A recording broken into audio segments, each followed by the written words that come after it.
नमस्कार. ग्रेट भेटमध्ये तुमचं मनपूर्वक स्वागत. आज मी चैत्यभूमीवर आहे आणि माझ्या सोबत आहेत मानवी हक्क अभियानचे बंडखोर नेते एकनाथ आवाड.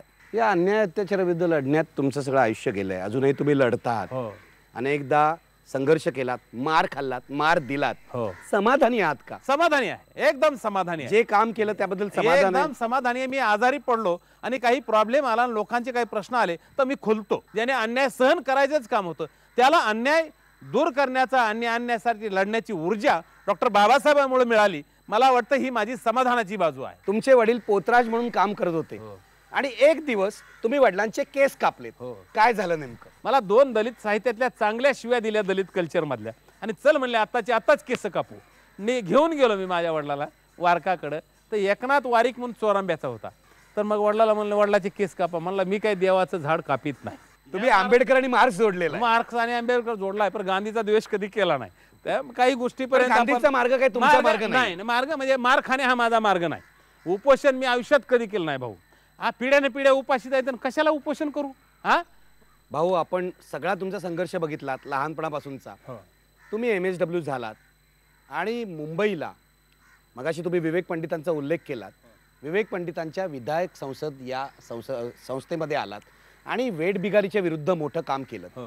तो काय अनुभव होता भाऊ? मी ज्यावेळेस MSW झालो त्यावेळेस मला जे माझे वडील खूप थकलेले होते, पॅरालिसिस झालेला होता आणि 2-3 लेकरं, बायको, वेळासारखी अवस्था झाली होती. मला काम करणं गरजेचं होतं आणि म्हणून मग मी MSW झाल्यानंतर कुठंतरी काम शोधत होतो. MSWला 1 महिन्याचा प्लेसमेंटचा कालावधी असतो. तो प्लेसमेंट करायला मी तिथंच केला, म्हणजे नगर कॉलेजला, कारण मला जायला बाहेर पैसे नव्हते.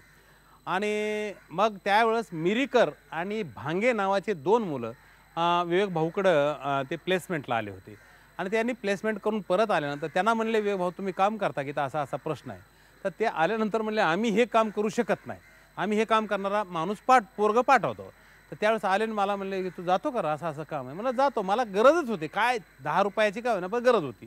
मग मी आलो मुंबईला आणि विवेक भाऊच्या सोबत थोडं फिरलो इकडं तिकडं. मला सांगितलं हे आपल्या अंगणवाड्या सुरू करायच्यात, पण बेसिकली काम तुम्हाला जे करायचे ते हे वेठबिगारीचं काम करायचं आहे. आणि ते दहिसरला मी आलो आणि दहिसरला तिथं बकऱ्याचा प्रकल्प होता, त्या कोट्यात राहत होतो मी.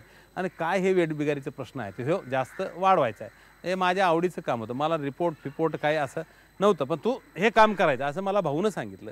आणि त्यावेळेस त्या कामाला मी समजावून घेतलं आणि त्या काळात एका गावात गेलो. त्या गावात अंगणवाडी सुरू केली. तिथले खोडकर माणसं आहेत त्यांच्याच मुली अंगणवाडीवर घेतल्या, बालवाडीवर. हे कुठे काम चाललं होतं? हे दहिसरच्या भागात, वसईच्या पूर्व भागात, दहिसर, खार्डी, तो कासारा, वैतरणा तो भाग होता. तर त्या भागात काम चालू होतं आणि त्या भागात काम करत असताना तिथं आदिवासीला भाऊ, जमीन आदिवासीच्या नावची, बैल आदिवासीच्या नावची, पण ते जमीनदाराकडं जमीन आणि ते राबायला पुन्हा हेच. तर अशी वेठबिगारी त्यांना थोडेफार पैसे देऊन ते सुरू केलेलं. पण त्या गावात भयानक अशी दहिसरमध्ये दहशत होती.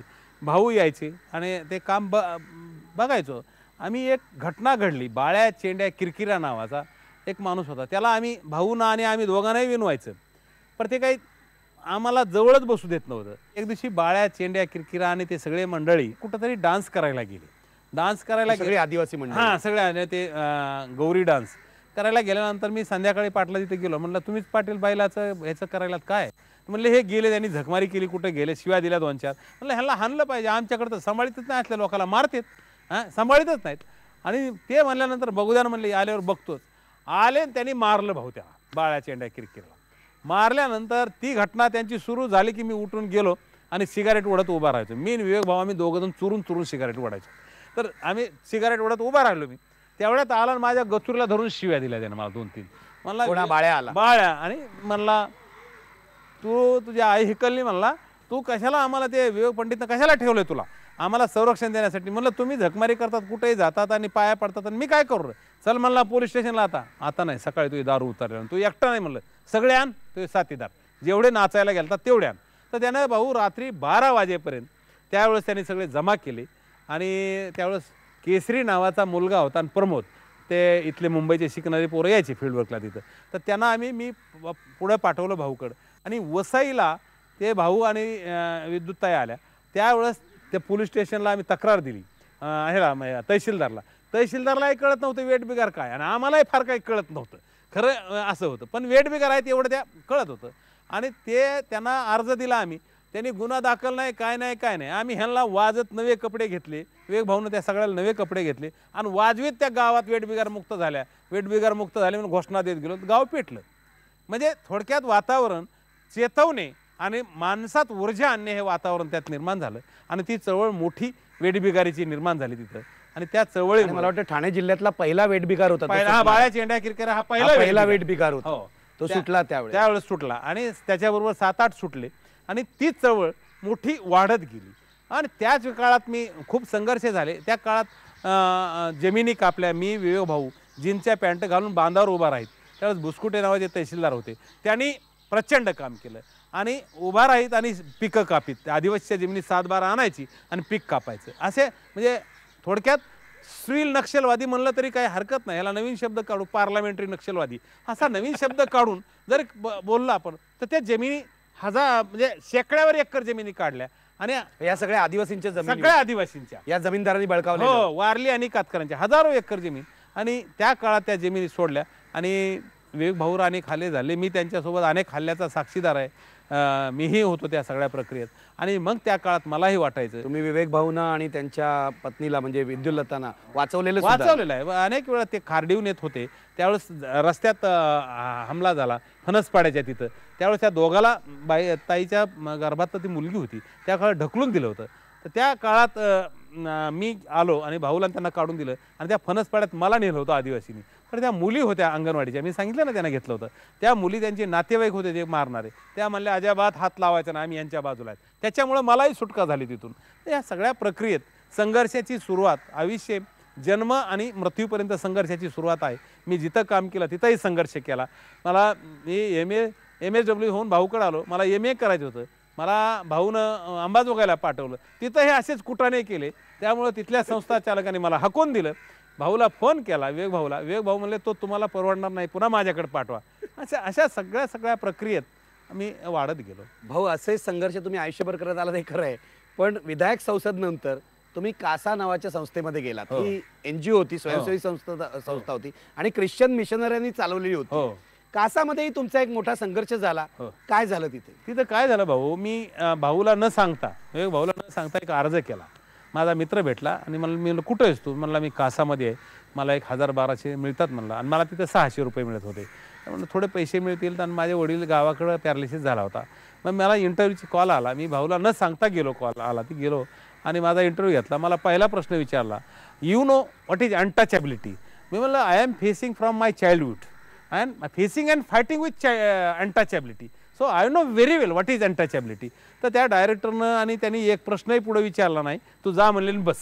आणि माझं सिलेक्शन झालं म्हणून एक अर्ध्या तासानं मला सांगितलं. मी म्हणजे सोशल वर्कर म्हणून मी गेलो होतो. मला फील्ड ऑफिसरची पोस्ट दिली, म्हणजे प्रमोशन दिलं. आणि मग म्हणलं मला प्रमोशन दिलं तरी माझ्या गाव हेडक्वार्टर दिलं तर मी काम करू शकेल, नाही तर नाही काम करू शकणार मला गावात. आणि त्याने डुकडे गाव मला हेडक्वार्टर दिलं माझं. अच्छा, स्वतःच्या गावात झोपड्याचं घर रंगविलेलं. आणि कासाचे फील्ड ऑफिसर आले तर चौकून झोपडं आणि कूड घेतलेला सनकाड्याचा. सनकाडी म्हणजे असा हे एक प्रकार असतो त्याचा. तर त्यावेळेस त्यांनी येऊन रिपोर्ट केला की आपला फील्ड ऑफिसर एका सनकाड्याच्या घरात राहतोय म्हणून. आणि TK अब्राम, त्याचं आजही नाव घेईल मी, की TK अब्राम नावाचा माणूस होता. तर मी काम करत असताना ज्या पद्धतीने काम करत होतो त्याच पद्धतीने गेलो. मी गेल्या TK अब्राम कोण होते? तिथले प्रमुख होते, कासाचे प्रमुख होते. तर त्याने, मी कोल्हापूरला गेलो. एक बिशपची स्कूल होती तिथं, म्हणजे ट्रस्ट होतं. त्या आंबेडकरचे गाणे, मार्चचे गाणे, हॅव्ज आणि हॅव्ज नॉट हे तर सगळं मांडल्यानंतर त्या बिशपला वाटलं की हा काही खरं नाही, हा रॅडिकल माणूस आहे. त्यामुळे त्यांनी रात्रीलाच माझा हा काय ख्रिस्ताच्या सावलीत यायचा नाही मला त्या ऑफिसला फॅक्स केला त्यांनी आणि म्हणले he should be terminate in 24 hours. आल्यानंतर मग दुसऱ्या-तिसऱ्या दिवशी आलो तिथला कार्यक्रम. मला काही बोलले नाहीत, पण आल्यानंतर मला TK अब्रामनं बोलून घेतलं. What happen? म्हणलं काय घडलेलं नाही, असं झालेलं आहे, काही घडलेलं नाही. म्हणले हे बिशपचा फोन आला, बिशप अँड्रो म्हणून होते, असा फॅक्स आला आहे म्हणले. पण म्हणले हे तू काम करतोस ती बरोबर आहे, हां बरोबर आहे, गो आहेड असं म्हणलं त्यांनी. खूप पाठिंबा दिला त्यांनी. पण एक 6 महिन्यात त्यांची बदली झाली.